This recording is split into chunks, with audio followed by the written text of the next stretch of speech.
how's your system overcoming some of those barriers from the past?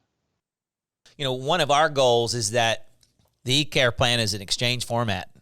If I have to think very much about an eCare plan as a pharmacist, I haven't done my job, right? You look at early implementations of hospital and healthcare technology, and they just kind of computerized the forms, right? And they didn't take advantage of the fact that this same data is on 2-3 different places, et cetera. And so we really try to make, even so that we got some pushback from clinical pharmacists in some of our implementations of like, that wasn't hard enough. Right, I needed to. Where did I have to open up the eCare plan and edit it? Well, no, you just do your job, right? You write in your comments about what you did with MedSync. You put in your this kind of stuff and this kind of stuff, and that just happens, right? Well, that kind of thing did happen. CPSN actually called a pharmacy, and they're like, "How are you submitting so many care plans?" And they're like, "We're just doing MedSync." They were like, "We didn't know we were submitting. Submitting care plans." And that's the kind of, the care plan just needs to be a format of interchange of data. What we need to do is just like that. We talked about the form prints out that point of sale tells the pharmacist to review it with the patient. They review it with the patient. They click, yes, I did it. There's an eCare plan got created that said what happened, when it happened, who it happened with, that include the patient's current meds, all that kind of stuff, and that they picked up that zero fill script. Boom.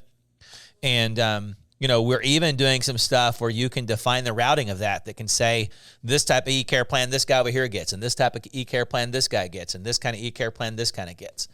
And so a lot of the competitor technologies went with this concept of, I'm going to go build a care plan, right? And rather than the system's going to build a care plan. I think there's a couple additional things that we're doing that make it different, right? So I told you we were investing in kind of the next generation claims engine. Well, why are we doing that? A couple of reasons. One is that gives us an ability to target patient populations much more rapidly than we could if we had to rely on somebody else's switch to do that. And then you plug that in to the workflow and what Jeff's talking about on the eCare plans, I think really important. The other piece that Pioneer has really innovated on that you're going to see move across to the QS1 base is then integrating that into the patient messaging as well. And I think that becomes super important as you start trying to drive adherence behavior to these different patient populations. Yeah. Sometimes the right solution is going to be messaging, sometimes it isn't, but it's all got to be driven back into workflow. And the pieces of the puzzle that we've been trying to integrate over the last 9 months are those 4 pieces. Those are great points. Jeff, you mentioned that the pharmacist who said, "Hey, it's not enough. I didn't have to write it. It wasn't hard enough. Make it harder for me." I think that's a great point and really an opportunity for RedSail, for NCPA to help reprogram some pharmacists. Pharmacist thinking, because we were trained in pharmacy school that in order to be on the healthcare team, we have to be overachievers, and so we have to write 13 pages of notes. Yep. And I'm exaggerating with that, but you get the point. Whereas you see what a physician writes, he or she writes, 2 sentences, and so I think that's a reprogramming that some pharmacists need to have. And I think the technology, by making it easy, is a big opportunity. So kudos for making that easy and making that billable, because that's the next thing is, someone listening to this is going to go, "Hey, this is all great, but if I'm not getting paid for it, I can't invest the time that it's going to take to even write 2 sentences."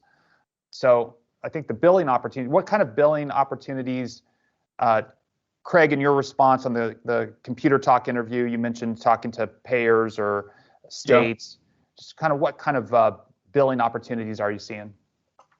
Well, I think ultimately the vision we have is our claims engine should ultimately be a pharmacy benefit and medical benefit claims engine, and that has to be tightly integrated into a billable eCare plan. And so that's the vision that we're heading down. And as Jeff said, the eCare plan really just needs to be an exchange of data for that. And so the path we're heading down, and it's going to take us a bit of time, is to integrate those 2 things with with Pioneer's eCare plan, and that becomes the billable solution. And that should not be something that a pharmacist has to think about. We should be automating that, and we'll eventually get there. That's going to take a little bit of time, to be honest. Yeah, and the early stuff we're seeing is around adherence. Things like we're talking about where the pharmacist goes over something with the patient, whether that be education on how to use a device or something like that. Now, a lot of the innovations in billing of some of these are happening regional, and they're happening with people like we let CPS in as driving that, so there's kind of a two-direction thing going on there, and we're being an enabler for that. If you look at the number one vaccinating CPSN pharmacies were Pioneer. Pioneer CPSN pharmacies by far blew away everybody else on vaccinations, and anytime they're coming up with new programs, we're usually the first ones out of the gate to assist with those programs, get an eCare plan set up for that, make sure it gets distributed to the right person, follow through to make it simple. But as we look at future programs, what do you think about future programs, Kraig? One of the things we heard from CPSN is on a lot of those things we want to work through them. They want us to create the technology to enable them not to do that instead of them. Yeah, no, I agree with everything you're saying. And from a future perspective, I go back to what I just said. I think we've got to be enabling that through the switch, frankly, on integrating an intelligent switch on the pharmacy and medical benefit side into the eCare plan is the way to go, in my opinion. And that's going to take a bit of innovation on our side. So related note on the medical billing and workflow, and you all of you have touched on this, but I'm hearing more from our members about opportunities to do medical billing and workflow. There's some, as far as as pharmacies getting credentialed and being eligible to get paid by insurance companies, that has to be worked through, figured out, and there's definitely efforts to do that.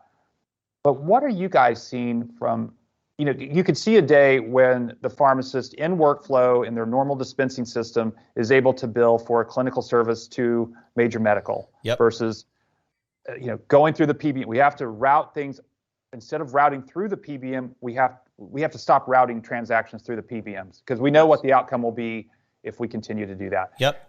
How are your systems helping make that possible to bill for medical claims through workflow? And what's your vision for it? Where do you see it in 2 years? Well, my vision, and we'll hear what Kraig's vision is to have some type of switch / eCare plan empowered piece. So where there can be a real-time adjudication followed by an eCare plan for the extra data that needs to go together to support the information for billing. This is one of those areas we've been aggressively talking to different people, peeling back layers and figuring out how the things work, and people saying, "Oh yeah, hey, partner with us. We're a medical biller," and then finding out they're really just using somebody else. And so we're trying to get to that somebody else so that we can enable the power line switch to be able to work with independent pharmacy. There's some consolidation going on in that industry right now. There's some weirdness going on with Change Healthcare being bought by Optum. With FDS going to Omnicell. That is right, FDS went to Omnicell. Yeah. And so some of that stuff's in play and moving around. But if you look, we probably have something going on once a week where we're talking to somebody different, trying to figure out. And we have solutions, integrated switch solutions with Change Healthcare and with several different players like that today where they can bill. But the goal is to be able to make that as simple as a claim adjudication is today, even requiring that extra data.